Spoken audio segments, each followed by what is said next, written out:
Illustrator আরেকটা টিউটোরিয়ালে সবাইকে স্বাগতম। আসসালামু আলাইকুম। আজকের টপিক হচ্ছে স্ট্রোক। সো আমরা আগে ইলাস্ট্রেটরে চলে আসছি ইলাস্ট্রেটরে আমাদের ইন্টারফেস চলে আসছে। সো আজকে যেহেতু আমরা স্ট্রোক নিয়ে আলোচনা করব, স্ট্রোক নিয়ে আপনাদের কোনো প্রকার প্রবলেম থাকবে না। এ টু জেড এভরিথিং আমরা আজকে শিখবো যে স্ট্রোক কীভাবে কাজ করে, ঠিক আছে? So let's get started. ফার্স্টে আমি একটা স্ট্রেট লাইন নিচ্ছি।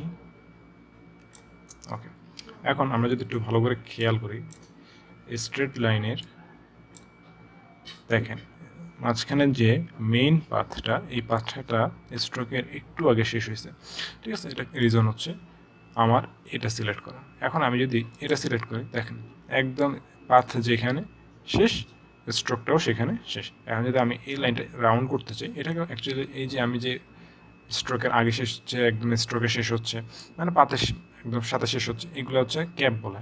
যেমন আমি যদি এটা রাউন্ডেড করতে চাই, দেন হচ্ছে আমাকে এটা রাউন্ড করে দিতে হবে, ঠিক আছে? রাউন্ড ক্যাপ, দেন হচ্ছে আমার এখানে প্রজেক্টিভ ক্যাপ, দেন হচ্ছে এটা হচ্ছে আমার but cap. Okay, so let's go. এখন হচ্ছে আমাদের এটা শেষ। এখন হচ্ছে আমরা যেটা করবো সেটা হচ্ছে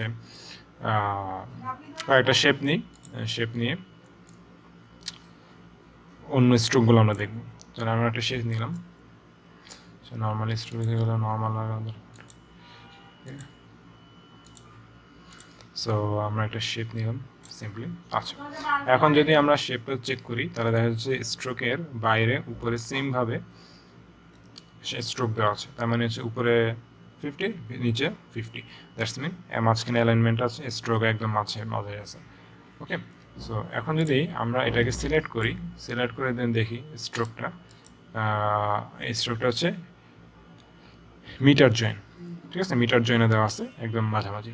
সেকেন্ড যে স্ট্রোকটা, এটা হচ্ছে রাউন্ড জয়েন। দেখেন আমার স্ট্রোকটা রাউন্ড হয়ে গেছে, আমার কর্নারগুলো রাউন্ড হয়ে গেছে, ঠিক আছে? দেন হচ্ছে আরেকটা, আমি যদি এখন যদি যাই বেভেল জয়েন, এগুলো দেখবেন যে আমার রাউন্ডগুলো চেঞ্জ হয়ে গেছে, অন্য শেপের হয়ে গেছে। ওকে, এটা হচ্ছে কর্নার। আমরা তাহলে দুটো জিনিস দেখলাম, ক্যাপ, কর্নার।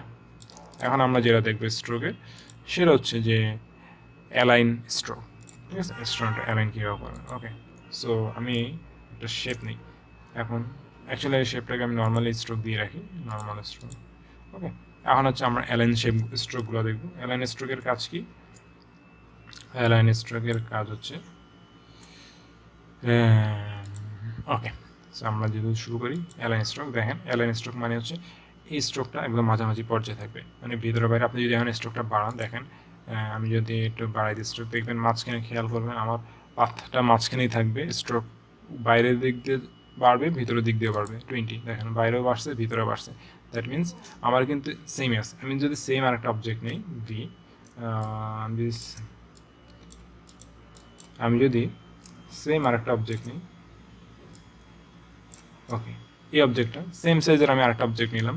আমি যদি স্ট্রোকটা আমি এখন অ্যালাইন স্ট্রোকটা ইনসাইড করে দিলাম, দ্যাট মিনস আমার যে বাইরের স্ট্রোকটা ছিল সেটা ভিতরে চলে গেছে, ঠিক আছে? আমার বাইরের স্ট্রোকটা কী হয়েছে, একদম ভিতরে চলে গেছে। আপনি চিন্তা করেন, আমার যদি এই শেপের ক্ষেত্রে বাইরে যতটুকু আছে ভিতরে চলে গেলে কী হবে? ভিতরের শেপটা ছোটো হয়ে যাবে না? সেম তাই হয়েছে, আমার বাইরের স্ট্রোকটা ভিতরে চলে আসছে। এখন আমি এই স্ট্রোকটাই কপি করে আরেকটা নিচ্ছি।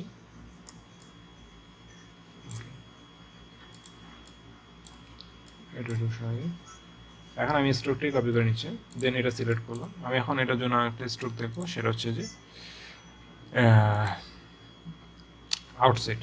দ্যাট মিনস আগেরটা কী হচ্ছে, আমার আগেরটা হচ্ছে যে বাইরেরটা ভিতরে ঢুকে গেছে, দ্যাট মিনস বাইরে কোনো স্ট্রোক নেই, এটা ভিতরে স্ট্রোক হবে। আর এখন যেটা হচ্ছে ভিতরের যে স্ট্রোক সেটা বাইরে চলে আসছে, দ্যাট মিনস ভিতরে কোনো স্ট্রোক হবে না, সব বাইরে স্ট্রোক বাড়বে। আপনি যদি এটাকে যতই বাড়ান, আমি যদি স্ট্রোকটা বাড়াই, বাইরে দিয়ে বাড়বে। যেমন আমি যদি এটা হচ্ছে 40 করে দিই, বাইরে দিয়ে বাড়বে। আমি যদি এটা 9 করে দিই, বাইরে দিয়ে কমবে, ঠিক আছে? সো আই হোপ স্ট্রোক নিয়ে আপনাদের কোনো কনফিউশন নেই। এই হচ্ছে টোটাল স্ট্রোক। ওকে, নাও এখন আমরা যেটা শিখবো সেটা হচ্ছে ড্যাশ লাইন, ডট বা ড্যাশ লাইন। ওয়াও, অলরেডি আমার যেহেতু সব সিলেক্ট করা ছিল, ডট বা ড্যাশ লাইন। আচ্ছা, ডট বা ড্যাশ লাইনের কিছু জিনিস আপনার শিখতে হবে। সেটা হচ্ছে যে আমি যখন একটা অবজেক্ট নিলাম, দেখেন এই অবজেক্টের ড্যাশ ড্যাশ হয়ে গেছে। এখন কতটুকু গ্যাপ হবে এটা ডিপেন্ড করবে আপনার ড্যাশ ড্যাশ কখন মনে হবে। দেখবেন আপনার কত পয়েন্ট কত দেওয়া আছে, 9 পয়েন্ট আছে এখানে, আর এখানে কত পয়েন্ট আছে, 12 পয়েন্ট হবে না। আপনি যদি এখানে 12 পয়েন্ট দেন তবে এখানেও 12 পয়েন্ট দিতে হবে, ঠিক আছে। ওকে, এখানে আমি 12 পয়েন্ট দিলাম, এখন পারফেক্ট, ঠিক আছে। এখন আপনি যদি এখানে 9 পয়েন্ট দেন, আমি এখানে দিলাম 9, 9 পয়েন্ট, ওকে। আপনাকে ড্যাশও তাহলে 9 পয়েন্ট দিতে হবে, তাহলে হচ্ছে আপনার তখন এটা ড্যাশ মান হবে, ওকে। আর আপনি যদি গ্যাপ কতটুকু দিতে চান এটা আপনি দিতে পারবেন 2 পয়েন্ট, ঠিক আছে। আপনি চাইলে গ্যাপ বাড়াই দিতে পারেন, আমি কমাই দিয়েছি আর একটু বাড়াই দিলাম, আমার গ্যাপ বাড়াই দিয়েছে 5 পয়েন্ট, দিবে লিখছে 5 পয়েন্ট, ওকে বাড়ছে, ওকে। আর পরে ড্যাশ কতটুকু দিবেন, গ্যাপ কতটুকু দিবেন, কীভাবে এখানে আপনি পয়েন্ট দিয়ে দিলে আপনি বুঝতে পারবেন, ঠিক আছে। এখন কথা হচ্ছে ড্যাশ অ্যারো, অ্যারোটা কীরকম হবে দেখেন, আপনি চাইলে বিভিন্ন রকম অ্যারো দিতে পারবেন, ঠিক আছে। তারপরে এটা হচ্ছে ড্যাশ অ্যারো, আপনি ড্যাশ অ্যারো কীভাবে দেবেন এই তো। আর হচ্ছে যেটা অ্যারোটা যদি আপনি চান আর সামনের দিকে দিতে, এটা দিলে পিছনে চলে আসবে, এটা দিলে সামনে চলে যাবে, এটা দিলে পিছনে চলে আসবে। ইউনিফর্ম, আপনি কী ধরনের ইউনিফর্ম করতে চান, আপনার ড্যাশগুলো কীরকম হবে দেখেন। আমি যখন এটা দিছি তখন এখান থেকে শুরু হয়েছে, এদিক থেকে এটা শেষ হয়েছে, এখান থেকে শুরু হয়েছে, এদিক থেকে শেষ হয়েছে, কারণ অ্যারোটা যেদিকে থাকবে ওই দিকটা আস্তে শুরু হয়ে আসবে, ঠিক আছে। সো এই হচ্ছে টোটাল স্ট্রোকের কাহিনী। স্ট্রোক নিয়ে এখানে আর বলার কিছু নাই। তো মোটামুটি আই হোপ আপনারা সবাই বুঝতে পারছেন। আজকের ক্লাসটা খুব ছোটো ছিল, ছোটো হলেও অনেক ইম্পর্টেন্ট, কারণ হচ্ছে স্ট্রোক নিয়ে সবার জানা উচিত। সো আজকের জন্য এতটুকু। Thank you so much. ভিডিওটা ভালো লাগলে লাইক বাটনে ক্লিক করে দিবেন, আর বেল বাটনে প্রেস করে দিবেন। আর থ্যাংক ইউ সো মাচ। আল্লাহ হাফেজ। Till then, tata, bye by.